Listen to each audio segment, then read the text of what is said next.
So, we will begin with the defense. It's easier to begin learning the defense because once you learn these defensive formations, they're generally much simpler than the offensive because you're reactionary. You are reacting to the movements of the opponent. Remember, in water polo, you cannot stop someone from swimming. You have to allow them movement. So it's a reactionary. You are seeing the formations of the enemy players and opponent players, opposition, and you are creating a defense based on their decisions. They have the momentum.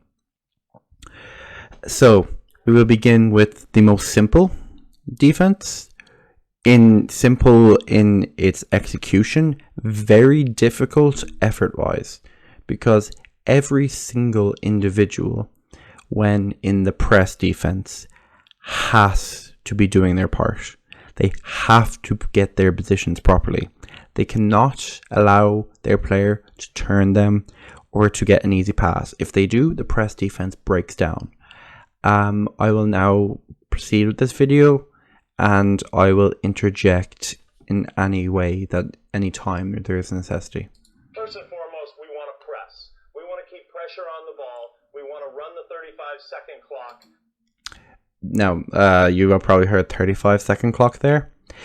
Obviously, you know, this is a 30-second clock. This video is a bit older, but all the concepts have remained more or less the exact same. To minimize the amount of time that an opposing team has the ball in the scoring zone where they are a threat to score or to draw an ejection. In our press defense, we want to play a fronting position at 2 meters. So, fronting position at 2 meters. What this means is the whole back cannot be behind the whole forward. The whole back has to be on front of the whole forward and pushing them towards the goalkeeper. You want to push the whole forward into 2 meters as a whole back, because the only pass the whole forward can get then is over their head, which will go to the goalkeeper. So that's the first element. You have to have your whole back pushing their whole forward into 2 meters and on front of them. We want to be in the lanes, on the perimeter. Now, when he says lanes, he's talking about passing lanes. The point of a press is to put pressure on the opponent without fouling them, yes, but without allowing them a pass. So you have to be what we call ball side. You have to be between your player and the ball to deny the opposition the pass. And we also want to put pressure on the ball. We don't want to foul. So we will talk about playing on the turn side when we guard a player on the perimeter. So our defense... Now, what this means is simply turn side is you can't allow them to turn you, because if you're ball side of an opponent, you are giving them the opportunity to swim past you. If you are playing turn side, you are mitigating that risk. It's still there, and you have to be watching your player and the ball, but you're mitigating it. We'll go more detail turn side later. Looks like this. Assuming a balanced front court offense of a 3-3, our defense, let's assume now that the ball is here at the 4 position. So, as you can see here, this is the arc. You've set up the arc. This is not a press. It's not. You obviously, the most adequate way of seeing this is there's no fronting. But also, look where the ball is. Look how easy all those passes are to make. You're not denying your opponent a shot. You're not denying your opponent a pass. We call this defender X4. We want to be in the lanes on the perimeter, denying the ball to any other perimeter player, so it sits at 4, and we want to be fronted at 2 meters. These are the fundamentals of our press defense. Whenever the ball is moved, we'll have to reposition. But always, we need to have the head out, the feet back toward the goalie. As the ball moves, we continue to move around at 2-meter defense.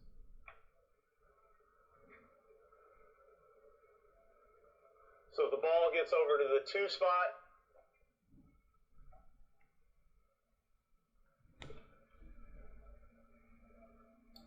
okay, I just wanted to take a second just to reaffirm the numbering system. Now, technically, you might see in some videos that they'll have 1, 2, 3, 4, 5 on the outside going from left to right. In some videos, it'll be from right to left.